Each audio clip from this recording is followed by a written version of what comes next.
ಹೇಳಿ ಸರ್. ಅದು ಎಂತ ಆಗಿದೆ, ಸರಿಯಾಗಿ ಊಟ ಮಾಡಿದೆ, ಒಬ್ಬನೇ ಬೇರೆ ಇರೋದು ನಾನು. ಇಡೀ ಬಾಡಿಲಿ ವಿಟಮಿನ್ಸು ಪ್ರೋಟೀನ್ಸು ಎಲ್ಲವೂ ಕಮ್ಮಿ ಆಗೋಗ್ಬಿಟ್ಟಿದೆ. ಅದು ಫಸ್ಟ್ ಜ್ವರ ಬಂದಾಗ ಏನೋ ಕಫ ಆಗಿದೆ ಅಂಥೇಳಿ ಬಂದಷ್ಟು ಮನೆ ಹತ್ರ ಫಿಸಿಷಿಯನ್ ಹತ್ರ ತೋರಿಸ್ಕೊಂಡಿದ್ದೆ. ಆಮೇಲೆ ಎಲ್ಲೂ ಸರಿ ಹೋಗಲಿಲ್ಲ. ಅಕ್ಟೋಬರ್ನಲ್ಲೇ ಶುರುವಾಗಿದೆ ಅದು. ಅವಾಗ ನಡೀತಿತ್ತು, ಸೀರಿಯಲ್ಗೆ ಹೋಗಿ ಬರ್ತಿದ್ದೆ ನಾನು. ವಧು ಮಾಡ್ತಾ ಇದ್ದೆ ಕಲರ್ಸ್ ಕರ್ನಲ್ಲಿ. ಉದಯನಲ್ಲಿ ಸಿಂಧು ಭೈರವಿ ಶುರು ಆಗಬೇಕಾಗಿತ್ತು. ಎಲ್ಲ ಶೂಟೆಲ್ಲ ಮುಗಿತಾ ಇತ್ತದು. ಅವಾಗೂ ಕಾಲೆಲ್ಲ ಊತ ಇದೆ. ಕೆಲಸ ಬೇಕಲ್ಲ ಮ್ಯಾಮ್, ಸರಿ ಹೋಗುತ್ತೆ ಅಂಥೇಳಿ ನವಂಬರಲ್ಲಿ ಡಾಕ್ಟ್ರ್ ಹತ್ರ ತೋರಿಸ್ಕೊಂಡೇ ಇದ್ದೆ. ಆಮೇಲೆ ಸುಸ್ತಾಗೋಕ್ಕೆ ಶುರು ಆಯಿತು. ಓಡಾಟ ಒಬ್ಬನೇ ಓಡಾಡೋದಲ್ವ, 3 ಅಂತಸ್ತು ಹತ್ತಬೇಕು, ಇಳಿಬೇಕು, ಯಾರೂ ಇಲ್ಲ ಜೊತೆಯಲ್ಲಿ. ಯಾರಾದರೂ ಒಬ್ಬರು ಕೇರ್ ಮಾಡೋರು ಇದ್ದಿದ್ರೆ ನಾನು ಈ ಸ್ಥಿತಿಗೆ ಬರ್ತಿರ್ಲಿಲ್ಲ ಮ್ಯಾಮ್.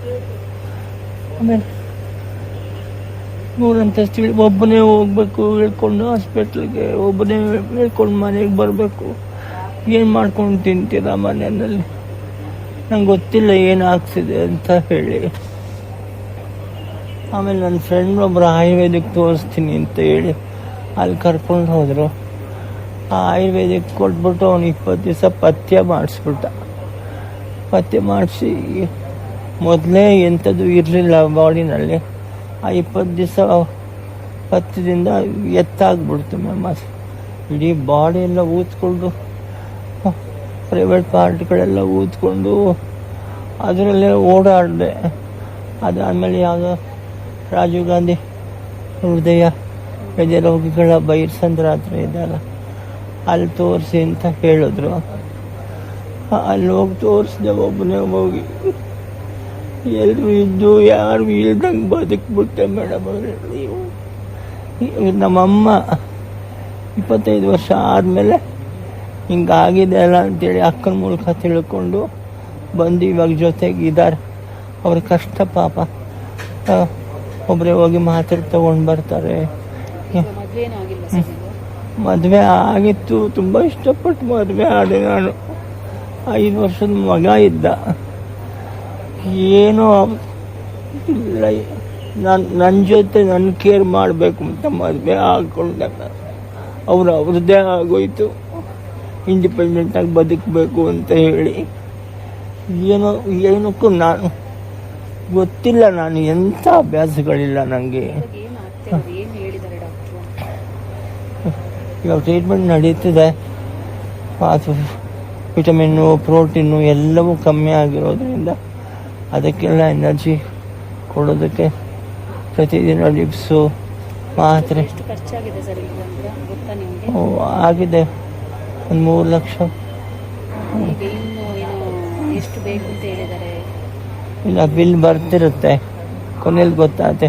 ಅಂದರೆ ಇನ್ನೂ 15-20 ದಿವಸ ಇರಬೇಕು ಅಂತ ಹೇಳಿದ್ದಾರೆ. ನಾನು ಅಟ್ಲೀಸ್ಟ್ ಸ್ವಲ್ಪ ವಾಕ್ ಮಾಡೋ ಥರ ಆದರೆ ಅಲ್ಲಿ ಹೆಂಗಾದರೂ ಯಾರ ಮನೇಲಾದರೂ ಇದ್ದು ಅವ್ರು ಅಡುಗೆ ಮಾಡಿ ಊಟ ಮಾಡಿ ಕೊಟ್ಟರೆ ಅವ್ರಿಗೊಂದಷ್ಟು ದುಡ್ಡು ಕೊಟ್ಕೊಂಡು ಅಲ್ಲಿ ಇರೋಣ ಅಂತ. ಒಬ್ಬರಿಗಂತೂ ಇರೋಕ್ಕಾಗಲ್ಲ ಈಗ.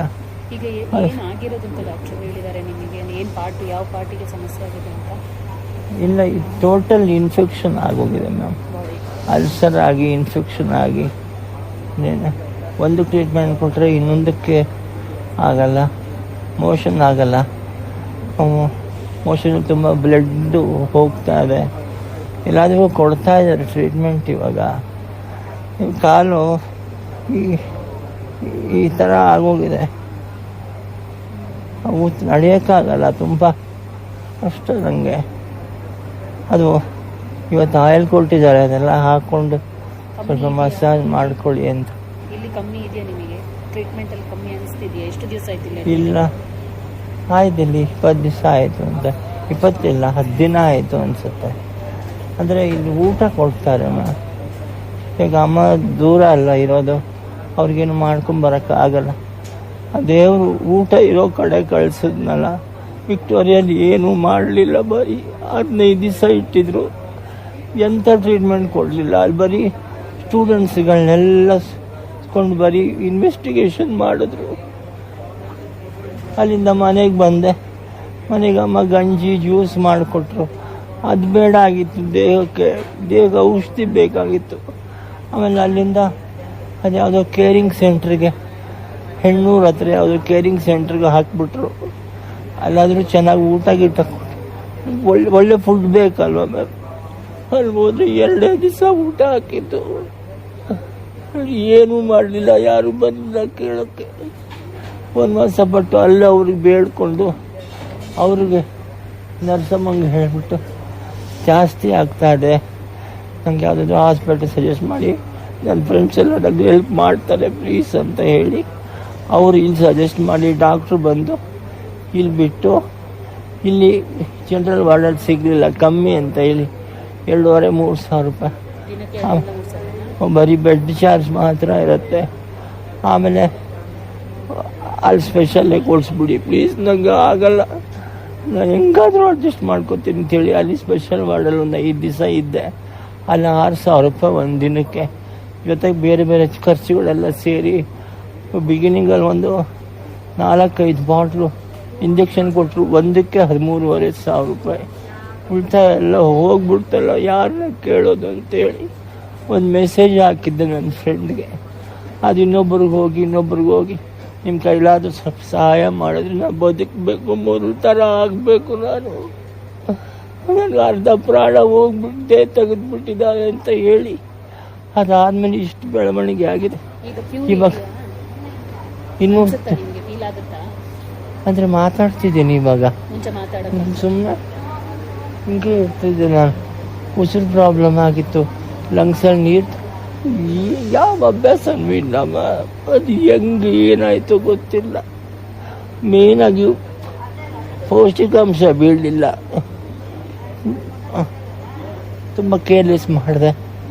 ಅದು ಒಟ್ಟಿಗೆ ಹೊಡೆದಾಕಿ ಈ ಸ್ಥಿತಿಗೆ ಬಂದಿದೆ. ಆಗ ಒಂದು ಕಡೆ ಕೆಲಸ ಹೋಗ್ಬಿಡ್ತಲ್ಲ ಅಂತ ಇನ್ನೂ ಒಂದು, ಅದಕ್ಕೆ ಇವಾಗ ನಾನು ವಿಲ್ ಪವರ್ ಸ್ಟ್ರಾಂಗ್ ಮಾಡಿಕೊಂಡು ಕಾನ್ಫಿಡೆನ್ಸ್ ಬೆಳೆಸ್ಕೊಂಡು ನಾನು ಮುಂದೆ ಚೆನ್ನಾಗಿ ಆಗ್ತೀರಿ ಅಂತ ಅನ್ಕೋತಾನೆ ಇದ್ದೀನಿ ಮ್ಯಾಮ್. ಅದಕ್ಕೆ ಸ್ವಲ್ಪ ರಿಕವರ್ ಆಗ್ತಾ ಇದೆ ಇವಾಗ. ಈಗ ಇಂಡಸ್ಟ್ರಿ ಅವರು ಬಂದ್ರೆ ಯಾರಾದರೂ ನಿಮ್ಮ ಸೀರಿಯಲ್ ಸೆಟ್ಟಿಂದ ಎಲ್ಲ ಬಂದ್ರೆ ಹೇಗೆ? ಬಂದು ಮಾತಾಡಿಸ್ತಾರೆ. ಒಂದು 2-3 ಜನ ಬಂದಿದ್ದರು, ಬಂದು ಮಾತಾಡಿಸ್ಕೊಂಡು ಹೋಗಿದ್ದೆ. ಇಂಡಸ್ಟ್ರಿಯಿಂದ ಅದು ಅಸೋಸಿಯೇಷನಿಂದ ಮಾತಾಡಿದ್ದೆ.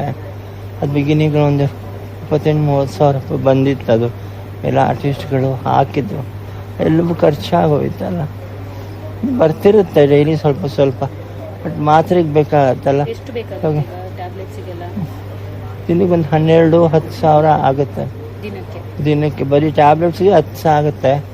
ಅದು ಬಿಟ್ಟು ಲ್ಯಾಬ್ರೇಟ್ರಿ ಚಾರ್ಜು, ನರ್ಸಿಂಗ್ ಚಾರ್ಜು, ಊಟ ಕೊಡ್ತಾರಲ್ಲ ಅದ್ರ ಚಾರ್ಜು, ಏನಾದರೂ ಸ್ಕ್ಯಾನಿಂಗ್ ಇದ್ದರೆ ಅದ್ರ ಚಾರ್ಜು, ಬೆಡ್ ಚಾರ್ಜು ಎಲ್ಲ ಸೇರಿ ಒಂದು ದಿನಕ್ಕೆ ಒಂದು 7-8 ಸಾವಿರ ರೂಪಾಯಿ ಆಗ್ಬೋದು. ಒಂದೊಂದು ಸಲ ಜಾಸ್ತಿ ಆಗುತ್ತೆ.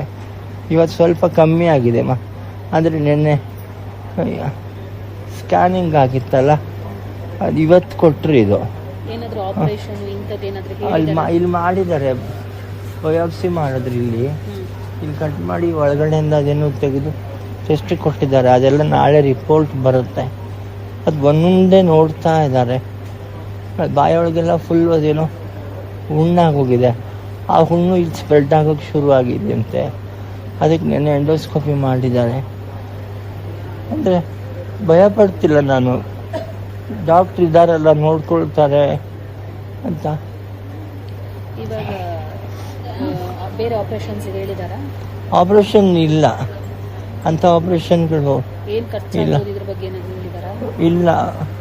ಇನ್ನೂ ಟ್ರೀಟ್ಮೆಂಟ್ ತೊಗೋಬೇಕು ನೀವು ಅಂತ. ಅಂದರೆ ಯಾವ ಟೈಮಲ್ಲಿ ಯಾವ ಟ್ರೀಟ್ಮೆಂಟ್ ಹೇಳ್ತಾರೆ ಅಂತ ಗೊತ್ತಾಗಲ್ಲ. ಇವಾಗ ಅಕಸ್ಮಾತ್ ಸ್ವಲ್ಪ ಜಾಸ್ತಿ ಆದರೆ, ಇವಾಗ ಬ್ರೀದಿಂಗ್ ಪ್ರಾಬ್ಲಮ್ ಶುರು ಆಗಿದೆ. ನಿನ್ನೆಲ್ಲ ಹೋಗಿ ECG ಎಲ್ಲ ಮಾಡಿಸ್ಕೊಂಡು ಬಂದರು. ಅಕಸ್ಮಾತ್ ಏನಾದರೂ ICU ಹಾಕ್ತೀವಿ ಅಂದ್ಬಿಟ್ರೆ ನಂಗೆ ಬೇಡ ದೇವ್ರೆ, ಅದೆಲ್ಲ ಬೇಡ. ಒಂದು ದಿನಕ್ಕೆ 60,000 ರೂಪಾಯಿ ಆಗುತ್ತಂತೆ. ಬೇಡ, ಅದು ಇಲ್ಲೇ ಸರಿ ಹೋಗಲಿ ಅಂತ. ಅಂದರೆ ಸ್ವಲ್ಪ ಸೀರಿಯಸ್ ಆದರೆ ಅವರು ಹಾಕ್ಬಿಡ್ತಾರಲ್ಲಿ, ಅದಕ್ಕೆ ಬೇಡ ಅಂತ ಇದ್ದೀನಿ ಮ್ಯಾಮ್. ಈಗ ಯಾರೆಲ್ಲ ನೋಡ್ಕೋತಿದ್ದಾರೆ ನಿಮ್ಮ ಮನೆಯಲ್ಲಿ? ಅಮ್ಮ ಬಂದು ಇರ್ತಾರೆ, ಇಲ್ಲೇ ಇರ್ತಾರೆ, ಮಾತ್ರೆ ಗೀತ್ರೆ ತೊಗೊಂಡು ಬರ್ತಾರೆ, ಊಟ ಬಂದರೆ ಬಡಿಸ್ತಾರೆ, ತಿಂತೀನಿ, ಒಟ್ಟಿಗೆ ತಿಂತೀವಿ ಇಬ್ಬರು. ನಮ್ಮ ತಮ್ಮಂದಿರಿಬ್ಬರು ಇದ್ದಾರೆ, ಅವರು ಫುಟ್ಪಾತಲ್ಲಿ ಇಡ್ಲಿ ವಡೆ, ನಾನು ಫುಟ್ಪಾತಲ್ಲಿ ಇಡ್ಲಿ ವಡೆ ದೋಸೆ ವ್ಯಾಪಾರ ಮಾಡಿಕೊಂಡು ಆ್ಯಕ್ಟಿಂಗ್ ಎಲ್ಲ ಮಾಡ್ತಾ ಇದ್ದಿದ್ದು. ಅವನು ಅಲ್ಲಿ ಮಾಡ್ತಾನೆ. ಇನ್ನೊಬ್ಬ ತಮ್ಮ ಇದ್ದಾನೆ, ಅವ್ನು ಬೇರೆ ಕಡೆ ವರ್ಕ್ ಮಾಡ್ತಾನೆ. ಅವ್ರ ಜೊತೆ ಇವರು ಇರ್ತಾರೆ. ಅವರು ವಾರಕ್ಕೊಂದ್ಸಲ ಬರ್ತಾರೆ, ವಾರಕ್ಕೊಂದ್ಸಲ ರಜಾ ಇರುತ್ತಲ್ಲ, ಬೆಳಿಗ್ಗೆ ಬಂದು ಒಂದು ಸ್ವಲ್ಪ ಹೊತ್ತು ಮಾತಾಡಿಸ್ಕೊಂಡು ಏನಾದರೂ ಹಣ್ಣು ಆ ಥರದ್ದು ಏನಾದರೂ ಕೊಟ್ಟು ಹೋಗ್ತಾರೆ. ನಿಮಗೆ ಏನು ಕೇಳ್ಕೋಬೇಕು ಅಂದರೆ ಫಿನಾನ್ಷಿಯಲಿ ಯಾವ ಥರ ಸಪೋರ್ಟ್ ಬೇಕು ಅಂತ ಹೇಳ್ತಾರೆ? ಖರ್ಚಿಗೆ ಅಷ್ಟೇ ಮೇಡಮ್, ಇನ್ನೇನಿಲ್ಲ. ಖರ್ಚಿಗೆ ಸ್ವಲ್ಪ ದಿನದ ಖರ್ಚಿಗೆ ಸ್ವಲ್ಪ ನಂಗೆ ಸಹಾಯ ಮಾಡಿದ್ರೆ ಸ್ವಲ್ಪ ಆ ಟೆನ್ಷನ್ ಬಿಡ್ತೀನಿ ನಾನು ಇವಾಗ. ಅಷ್ಟೇ ಇನ್ನೇನು. ಮುಂದೆ ಇಂದ ಬಿಡುಗಡೆ ಆದಮೇಲೆ ಅದು ಆಮೇಲೆ ಬೇರೆ ಕಥೆನೇ ಆಗ್ಬಿಡುತ್ತೆ. ಅದು ಬೇರೆಯವ್ರ ಮನೆಯಲ್ಲೇ ಇರಬೇಕು, ನಾನು ಅಮ್ಮಂಗೆ ಆಗಲ್ಲ ಇರೋಕ್ಕೆ. ಎಲ್ಲಿ ಇರಬೇಕು ಅಂದ್ಕೊಂಡಿದ್ದೀರಿ? ಇಲ್ಲೆಲ್ಲ ಕ್ಯೂರ್ ಆದರೆ ಹೌದು, ನನ್ನ ಫ್ರೆಂಡ್ ಮನೇಲಿ ಕೇಳಿದ್ದೀನಿ, ಬಟ್ ಅವನು ಇನ್ನೂ ಬಂದು ನೋಡಿಲ್ಲ ನನ್ನ ಪರಿಸ್ಥಿತಿ ನೋಡಿ ಯಾವ ಥರ ಇದು ಬಟ್ ಅಷ್ಟರೊಳಗೆ ಸ್ವಲ್ಪ ಸ್ಟ್ರಾಂಗ್ ಆದರೆ ಇನ್ನು 2 ವರ್ಷ ನಾನು ಕೆಲಸ ಎಂತ ಮಾಡೋಕ್ಕಾಗ. ಅದು ಇಲ್ಲಿ ಕೊಟ್ಟಿದ್ರಲ್ಲ, ಅದು ಬ್ಯಾಕ್ ಫ್ಲೋ ಆಗಿತ್ತು. ಅವ್ರಿಗೆ ಹೇಳಿದ್ದೀನಿ, ಅವ್ರು ನಾನು ನೋಡ್ಕೊಳ್ತೀನಿ ಕಣೋ, ನೀನು ಯೋಚನೆ ಮಾಡಬೇಡ. ರವಿಕೃಷ್ಣ ಮೂರ್ತಿ ಅಂತ ಹೇಳಿ ಕತ್ರಗುಪ್ಪೆಯಲ್ಲಿ ಇದ್ದಾರೆ. ಸ್ವಲ್ಪ ಅಡುಗೆ ಚೆನ್ನಾಗಿ ಮಾಡ್ತಾರೆ. ಅದು ಮೊದಲಾಗಿ ಪ್ರೀತಿಯಿಂದ ಮಾತಾಡಿಸ್ತಾರೆ, ಆರೈಕೆ ಮಾಡ್ತಾರೆ. ಒಂದಷ್ಟು ದಿವಸ ಫ್ರೆಂಡು ಥರ ಇದ್ದವ್ರು, ಆಮೇಲೆ ತುಂಬ ಹಚ್ಕೊಂಡಿದ್ರು. ಅವ್ರು ಬರ್ತೀನಿ ಅಂತ ಹೇಳಿದ್ದಾರೆ. ಅದು ನೋಡಿಕೊಂಡು ಅವ್ರ ಮನೆಯಲ್ಲಿ ಅವ್ರ ಅಮ್ಮ ಅವರು ಇಬ್ಬರು ಇರ್ತಾರೆ, ಅವ್ರ ಅಮ್ಮನ ನೋಡ್ಕೊಂಡಿರ್ತಾರೆ. ನಂಗೊಂದು ಚಿಕ್ಕದೊಂದು ಬೆಡ್ ಹಾಕಿ ಕಾಟ್ ಹಾಕಿ ಕೊಟ್ಟು ನಾನು ಮಾಡಿಕೊಡ್ತೀನಿ ಕಣೋ, ಅದೇನು ಖರ್ಚಿರುತ್ತೋ ಅದು ನೀನು ಬರೆಸ್ಕೊಡು ನನಗೆ ಅಂತ ಹೇಳಿದ್ದಾರೆ. ಆ ಒಂದು ಆಶೀರ್ವಾದದಲ್ಲಿ ಇದ್ದೀನಿ ನಾನು. ಮುಂದೆ ಇವಾಗಿರೋದು ಬಾಡಿಗೆ ಮನೆ. ಅಕ್ಟೋಬರ್, ನವಂಬರ್, ಡಿಸೆಂಬರ್, ಜನವರಿ ಬಾಡಿಗೆ ಕೊಟ್ಟಿಲ್ಲ ಮ್ಯಾಮ್. ಓನರ್ ಬಂದಿದ್ದರು, ಅದ್ರ ಬಗ್ಗೆ ಮಾತಾಡಲಿಲ್ಲ, ಮಾತಾಡಿಸ್ಕೊಂಡು ಹೋದರು. ಅದಕ್ಕೆ ಅಲ್ಲಿಂದ ಗ್ರೌಂಡ್ ಫ್ಲೋರ್ನಲ್ಲಿರೋದು ಅವ್ರ ಮನೆ. ಅಲ್ಲಿ ಗೊತ್ತಿಲ್ಲ ನನಗೆ ಏನಾಗುತ್ತೆ ಅನ್ನೋದು.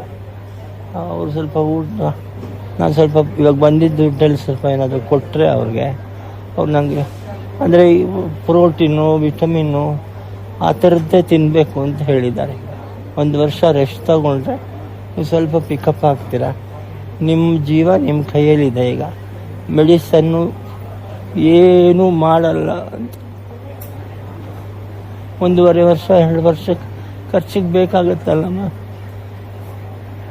ನನ್ನ ಲೈಫಲ್ಲಿ ನಾನು ನಮ್ಮ ಅಪ್ಪನಿಗೆ 1 ರೂಪಾಯಿ ಕೊಡಲಿಲ್ಲ ಮೇಡಮ್. ನನಗೆ ಎಷ್ಟು ಜನ 1 ರೂಪಾಯಿ ಕಳಿಸ್ತಿದ್ದಾರೆ, ಯಾರು ಮ್ಯಾಮ್ ಅವ್ರು? ನನಗೆ ಎಷ್ಟು ಅಭಿಮಾನ ಅಲ್ವಾ? ಎಲ್ಲೆಲ್ಲಿಂದ ಮೇಡಮ್? ಯಾರು ಇಲ್ವೇನು ಅಂದ್ಕೊಂಡಿದ್ದೆ. ಇದ್ದಕ್ಕಿದ್ದಾಗ ದೇವ್ರ ರೂಪದಲ್ಲಿ ಎಲ್ಲ ಬಂದು ತುಂಬ ಹೆಲ್ಪ್ ಮಾಡ್ತಿದ್ದಾರೆ ಮ್ಯಾಮ್. ತುಂಬ ಚಾನಲ್ ಅವರು ಬಂದಿದ್ದರು, ತೀರಾ ಧ್ವಾನ ಆಗ್ಬಿಡತ್ತೆ ಅಂತೇಳಿ ಪಾಪ ಇಲ್ಲಿ ವಿಡಿಯೋ ಮಾಡೋಕ್ಕೆ ಎಲ್ಲ ಬಿಡಲ್ವಲ್ಲ, ಅದಕ್ಕೆ ನಾನೇ ಬೇಡ ಅಂತ ಹೇಳಿದೆ. ಸಹಾಯ ಬರ್ತಿದೆ ಮೇಡಮ್ ಮಾತ್ರೆಗೆ, ಅದಕ್ಕೇನಿಲ್ಲ. ಇವಾಗ ಇನ್ನು ಮುಂದೆ ಡಿಸ್ಚಾರ್ಜ್ ಆಗೋವರೆಗೂ ಎಷ್ಟಾಗತ್ತೆ ಅಂತ ಹೇಳೋಕ್ಕಾಗಲ್ಲ. ಇವಾಗ 3-4 ದಿವಸದ್ದು ಬಿಲ್ ಹಾಕಿ 1 ಲಕ್ಷದ್ದೇನೋ 1.25 ಲಕ್ಷದ್ದೇನೋ ಬಿಲ್ ಬಂದಿದೆ. ಅದು ಲಾಸ್ಟಲ್ಲಿ ಕಟ್ಟೋದು, ಅದು ಅಡ್ವಾನ್ಸ್ ಕಟ್ಟಬೇಕು ಅಂತ ಹೇಳಿದ್ದಾರೆ. ಅದು ಅದರ ಕೊನೆಯಲ್ಲಿ ಎಲ್ಲ ಒಟ್ಟಿಗೆ ಕಟ್ಟಿದ್ರೆ ಸ್ವಲ್ಪ ಕನ್ಸೆಷನ್ ಇರುತ್ತಂತೆ. ಅದು ಒಟ್ಟು ನಾನು ಇಲ್ಲಿ ಗಟ್ಟಿಯಾಗಿ ಸ್ವಲ್ಪ ಎನರ್ಜಿ ತೊಗೊಂಡು ಹೊರಗಡೆ ಬಂದರೆ ಅಲ್ಲಿ ಹೋಗಿ 1.5 ವರ್ಷ ಫುಲ್ ರೆಸ್ಟಲ್ಲಿ ಇರಬೇಕು. ಹಿಂಗಾಗತ್ತೆ ನನ್ನ ಲೈಫ್ನಲ್ಲಿ ಅಂತ. ಎಷ್ಟು ಆ್ಯಕ್ಟಿವ್ ಆಗಿದ್ದವನು ಗೊತ್ತಾ ಮೇಡಮ್ ನಾನು? ಮಕ್ಕಳು ಸ್ಕೂಲ್ಗಳಲ್ಲಿ ನಾನು ಅಂದರೆ ಪ್ರಾಣ. ಇವತ್ತು ಬರ್ತಿದ್ದಾರೆ 2-3 ವರ್ಷ ಇದ್ದಿದ್ದ ಮಗುಗೆ ನಾನು ರೈಮ್ಸ್ ಹೇಳ್ಕೊಡ್ತೀನಿ. ಅವರೆಲ್ಲರೂ ಫೋನ್ ಮಾಡ್ತಿದ್ದಾರೆ. ಇವಾಗ 10th ಓದ್ತಿದ್ದಾರೆ ಮ್ಯಾಮ್. ಏನಾಯ್ತು ಸರ್, ಏನು ಮಾಡ್ಕೊಂಡ್ರಿ ಅಂತೇಳಿ ಎಲ್ಲ ಬಂದು ಮಾತಾಡಿಸಿ. ಬೇರೆ ಏನೋ ಕೆಲಸ ಮಾಡ್ತಿದ್ರಾ? ಇಡ್ಲಿ ವಡೆ ದೋಸೆ ಅದು ಮಾಡ್ತಿದ್ದೆ ನಾನು. ಆಕ್ಟಿಂಗ್ ಇಲ್ಲ ಟೈಮಲ್ಲ? ಹೌದು ಮಾಡ್ತಿದ್ದೆ. ಅದು ಆಮೇಲೆ ಅದನ್ನೇ ಸ್ವಲ್ಪ ಪ್ರೊಫೆಷನಲ್ ಆಗಿ ತೊಗೊಂಡಿದ್ರಿಂದ ಸಪ್ರೇಟಾಗಿ ಇದ್ಬಿಟ್ಟೆ. ಅಂದರೆ ಒಂದ್ರ ಮೇಲೆ ಒಂದು ಮನುಷ್ಯನಿಗೆ ಬರಬಾರ್ದು ಮ್ಯಾಮ್. ಎಲ್ಲ ಥರನೂ ಸಾಂಸಾರಿಕವಾಗಿರ್ಬೋದು, ಸಂಬಂಧಗಳಿಂದ ದೂರ ಆಗಿದ್ದಿರ್ಬೋದು, ಎಲ್ಲವೂ ಕೋವಿಡಲ್ಲಿ ಆರ್ಥಿಕವಾಗಿ ನಷ್ಟ ಬಂದಿದ್ದಿರ್ಬೋದು, ಇವಾಗ ದೈಹಿಕವಾಗಿ ಅನುಭವಿಸೋ ಅಂತ ದೇವ್ರು ಕೊಟ್ಟಿದ್ದಾನೆ. ಬೇರೆಯವರಾಗಿದ್ದರೆ ಇರ್ತಿರ್ಲಿಲ್ಲ ಮ್ಯಾಮ್. ಇದರೊಳಗೆ ನಾನು ಸ್ವಲ್ಪ ಸ್ಟ್ರಾಂಗ್ ಇರೋದ್ರಿಂದ ಇದ್ದೀನಿ ಇವಾಗ ಸ್ವಲ್ಪ. ಇಲ್ಲ ಬೇರೆಯವ್ರು ಖಂಡಿತ ಇಲ್ಲ. ಎಷ್ಟು ನೋವು ಅನುಭವಿಸಿದ್ದೀನಿ ಅಂದರೆ ಯಾರ ಹತ್ರ ಹೇಳ್ಕೊಳ್ಳಿ ಮ್ಯಾಮ್.